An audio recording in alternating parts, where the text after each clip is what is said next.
গণঅভ্যুত্থানের পরে আমাদের বিরোধী দলীয় নেতা তিনি একটি কথা বলেছিলেন, এই গণঅভ্যুত্থানের পরে আমাদের সাথে তিনি বলেছিলেন এই আন্দোলনের সম্পর্কে, আমাদের সাথে এই আন্দোলনের প্রধান নায়ক, আমি তাকে বিশেষভাবে ধন্যবাদ জানাচ্ছি, জনাব তারেক রহমান আজকে সংযুক্ত হয়েছেন।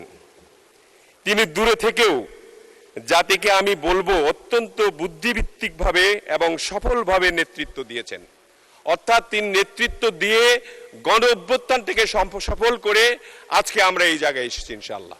ধন্যবাদ জনাব রশিদুজ্জামান মিল্লাত সাহেবকে। উনি আমার একটা বক্তব্যের উদ্ধৃতি দিয়েছেন। হ্যাঁ, আমি বক্তব্য রেখেছি, কিন্তু সময়টা আপনি সঠিকভাবে বলেননি।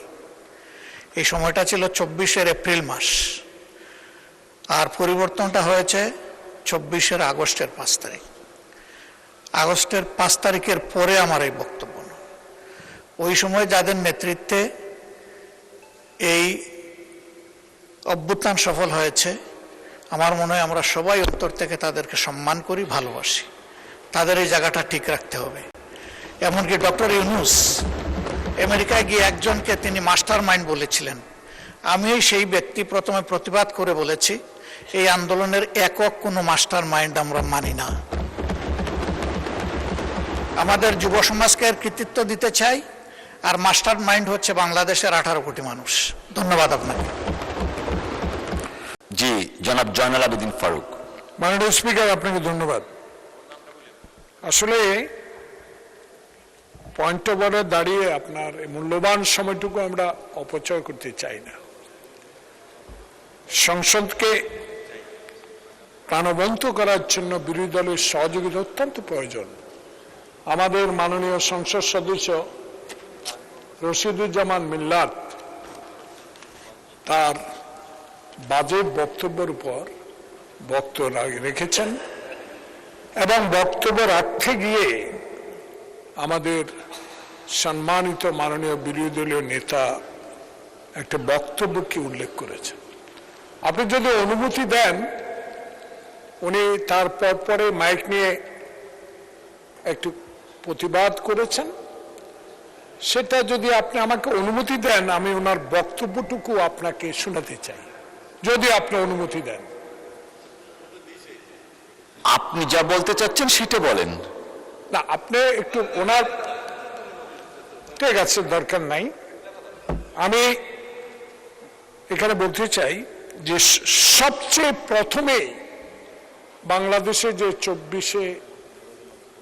5 আগস্ট যে বিপ্লব, জুলাই বিপ্লব সংগঠিত হয়েছে, প্রথমে বিএনপি এবং তারেক রহমান বলেছেন জুলাই গণঅভ্যুত্থানের মহানায়ক এদেশের জনগণ।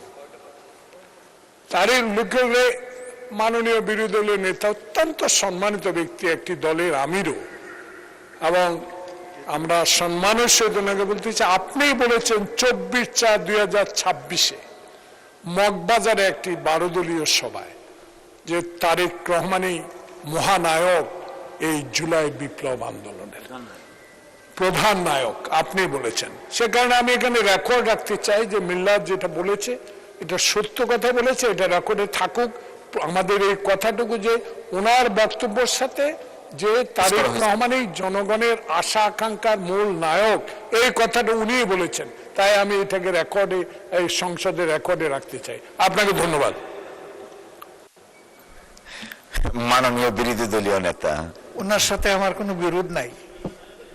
উনি যা বলেছেন সত্য বলেছেন, আমি উনাকে ধন্যবাদ জানাই।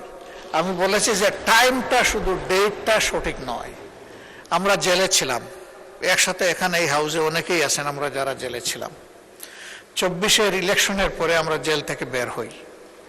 বের হওয়ার পরে লেডিস ক্লাবে সেই রমজানে বিএনপির একটা ইফতার মাহফিল ছিল, এটা 12 দলের নয়। সেই ইফতার মাহফিলে আমিও দাওয়াত পেয়েছিলাম। সেখানে তারেক রহমান সাহেব, এটা 12 দল হোক আর বিএনপি হোক, তারেক রহমান সাহেব তিনি ভার্চুয়ালি প্রধান অতিথি হিসাবে যুক্ত ছিলেন। ওই ইফতার মাহফিলে আমি বক্তব্য রেখেছিলাম এবং তিনি যা বলেছেন সত্যই বলেছেন, আমি তাই বলেছি। মিল্লার সাহেব বলেছিলেন যে এটা 5 আগস্টের পর পর, আমি বলেছি ওইটাই কারেকশন, 5 আগস্টের পর পর নয়। 5 আগস্টের প্রেক্ষাপট ভিন্ন, বদলে গেছিল তখন। তখন যাদের এই ব্যাপারে কৃতিত্ব দেওয়া উচিত তাদেরটাই আমরা দিতে চাই। সেই উপলক্ষে আমি আমেরিকার একটা কথাও এখানে এনেছি। ডক্টর ইউনূস যখন অনেককে নিয়ে আমেরিকায় গিয়েছিলেন, সেখানে একজন ব্যক্তিকে তিনি মাস্টার মাইন্ড বলেছিলেন। তা আমি প্রথম প্রতিবাদ করে বলেছিলাম যে এই অভ্যুত্থানের একক কোনো মাস্টার মাইন্ড আমরা কোনো ব্যক্তিকে মানি না, এটাই ফ্যাক্ট। আগেও বলেছি, এখনো বলছি, বলতেই থাকবো। ধন্যবাদ।